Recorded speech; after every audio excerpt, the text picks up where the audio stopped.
다윗은 영적인 침체, 영적인 고갈이 된 상태를 시편 13편에서 얘기하고 있습니다.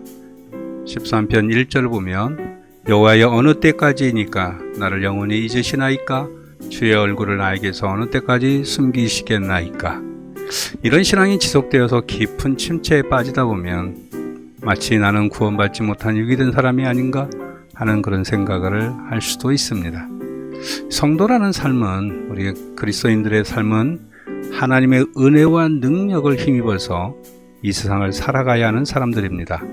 따라서 그 어떤 고통보다도 아마도 가장 큰 고통은 하나님에게서 버림을 받았지 않았을까 하고 느껴지는 그 느낌이 있을 때 아마 가장 큰 고통으로 와 닿을 겁니다. 이런 절망적 느낌, 깊은 영적 침체를 겪게 되는 데는 우연히 이루어지는 건 아니겠죠. 분명히 원인이 있을 것입니다. 오늘 다윗의 기도를 통해서 이 다윗은 어떤 영적 침체 속에서, 어떤 영적 고갈 속에서 하나님 앞에 이렇게 부르짖고 있는지를 우리가 돌아보면서 우리 자신을 정확히 짚어나갈 수 있기를 간절히 소원합니다. 첫째는 고통이 길어지기 때문이죠. 13편 1절에서 2절 보면은 반복되어지는 말이 있습니다. 어느 때, 어느 때까지니까. 이 표현이 가장 많이 반복되고 있는데 이것은 이 표현 속에서 말한 것처럼 깊은 외로움에 있고 버림받은 것 같은 고통과 그 끝이 보이지 않는 불안감이 있습니다. 언제까지 이 고통이 길어지는가? 이 고난이 언제까지 갈 것인가? 뭔가 멈춰질 것 같지 않고 뭔가 끝나지 않을 것 같은 이 고통과 고난의 긴 여정을 보면서 불안해지고요, 또는 외로워지고, 이것이 계속 반복되다 보면 우리가 어떤 영적 침체에 겪게 되게 되는 그런 원인들이 될 것입니다. 또한 두 번째로는 하나님의 은혜를 우리가 오랫동안 경험하지 못했던 그런 삶이 유지되었다면, 그런 오랜 기간의 은혜를 경험하지 못한 상황들이 반복되었다면 아마도 영적 침체가 올 것입니다. 하나님은 은혜를 거두신 적이 한 번도 없습니다. 하나님은 우리를 버리시고 딴 곳으로 몸을 돌리거나 눈을 돌리신 적이 한 번도 없습니다. 그런데 문제는 내가 느꼈을 때에 전처럼 뜨겁게 눈물겹게 경험한 기억이 아련하다는 거죠. 내가 언제 그런 뜨겁게 눈물겹게 기도했고 하나님을 만났던 기억이 있었을까? 그 경험이 오랫동안 우리가 멈춰 있다 보니까 하나님은 한 번도 은혜를 거둔 적이 없고 눈을 돌린 적이 없는데 마치 나를 잊으신 것이 아닌가 하는 그런 착각 속에 있게 됩니다. 즉, 우리는 늘 신앙생활하면서 뭔가를 기대하는데 그때 그렇게 기대했던 결과물이 나타나지 않고 또 이 현실의 문제 속에서 계속 문제들이 반복되어지면서 언젠가부터 하나님의 은혜를 경험하거나 하나님의 놀라우신 사건들을 우리가 체험한 것이 아련하다 보니까 영적 깊은 침체가 이게 반복되고 있고 그렇게 겪어되는 것이 아닌가 싶습니다. 또한 세 번째는 13장 2절에서 보면 나의 영혼이 번민하고 종일토록 마음에 근심하기를 어느 때까지 하오며 라고 말하고 있는 것처럼 영혼이 번민하고 마음의 근심이 계속해서 우리에게 반복되기 때문입니다.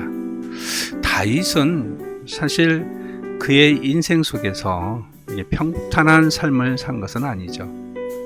다윗이 위대한 이스라엘 왕으로 우리가 얘기를 하지만 다윗은 대적자들이 너무 많았죠. 사울 왕은 대표적으로 해서 큰아들 압살롬, 두 번째 아들도 마찬가지고, 그 다음에 또 부하들도 요압 장군 같은 경우에 하나님 말씀 속에서 참 이게 다윗과 함께 같은 마음을 갖고 품고 가야 되는데 그러지 못한 것들이 많이 있고 대적하는 것들이 많이 나타나고 있죠. 그러니까 대적하는 사람들이 많고 겪다 보니까 자꾸 영혼이 번민하고 마음에 근심하죠. 우리의 삶 가운데도 이런 일들이 많지 않습니까? 어떤 것이 좀 멈춰야 되고 어떤 것이 이제 그만 내게 다가왔으면 좋겠는데 이런 것들이 계속해서 영혼을 번민시키고 마음의 근심을 계속 창출해 가는 거죠. 그래서 13장 4절에 보면 자신의 마음을 아주 솔직하게 거기에 기록하고 있죠. 내가 흔들릴 때에. 자꾸 흔들린다는 거죠. 우리 믿음도 흔들릴 때가 많잖아요. 이런 연유 저런 연유에서 자꾸 흔들릴 때가 너무 많다는 거죠. 그러면서 점점 내가 연약해지고 나에게서 신앙이 죽어가는 것이 느껴질 때가 있고, 자꾸 부정적인 상황들이 반복되다 보니까 생각도 부정적이고 바라보는 모든 안목도 자꾸 부정적이고, 심지어는 그 부정적인 것이 극단적으로 이상한 곳으로 흘러가는 경우도 더러 있죠. 하나님의 자녀들에게 일어나는 일, 세상 사람뿐만이 아니고 하나님 자녀들에게 일어나는 일들은 이런 것들이 계속 반복됩니다. 다윗에서 반복되었던 이런 모든 것들처럼 어느 때까지일까요? 언제까지 흔들려야 됩니까? 계속 이런 문제들이 일어나는 것들이 하나님 자녀들에게도 일어나는 겁니다. 우리 기도가 힘이 없는 것은 우리가 이런 것들이 반복되다 보니까 나도 영적 깊은 침체 속에 들어가고 심지어는 신앙의 절망적인 상태로 우리가 추락하기 때문에 그럴 때도 있다는 거죠. 그렇다면 우리는 이것을 어떻게 극복해 나가야 될까요? 자세히 한번 돌아봅시다. 우리가 기도를 하나님께 드리면서 어떻게 기도하나요? 우리는 한껏 마음을 쏟아 부으면서 내가 시원할 때까지 입을 열어서 외치고 있나요? 아니면 하나님이 들려주시는 말씀을 귀를 열어 듣고 있나요? 우리는 내가 말하고 싶은 것을 말하기 위해서 기도한다고 생각하지 않을까요?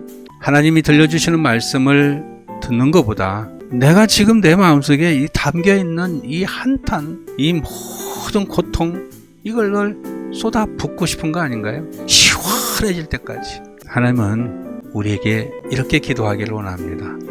하나님에게 맡기면서 기도하기를 바란다는 거죠. 맡긴다는 것은 하나님이 우리를 움직이게끔, 우리의 길을 인도하게끔 우리 하나님과의 선을 이루는 아름다운 듣는 기도가 있어야 되지 않을까요? 부르짖는 기도만 하는 것이 아니라, 입만 여는 것이 아니라 귀를 열고 듣는 기도도 있어야 되지 않을까요? 이것이 진정한 우리가 영적 침체, 절망적인 이런 영적 상황을 극복하는 것이라고 믿습니다. 우리가 기도의 힘은 내가 부르짖음에 있는 것이 아니라 내 안에서 하나님이 들려줄 때 힘이 있는 것이 아닐까요? 여러분의 모든 탄식과 절망을 믿음과 기쁨, 찬송으로 옮겨서 주님 앞에 고백하는 진정한 믿음의 영적 차원이 일어나기를 간절히 소원합니다. 감사합니다.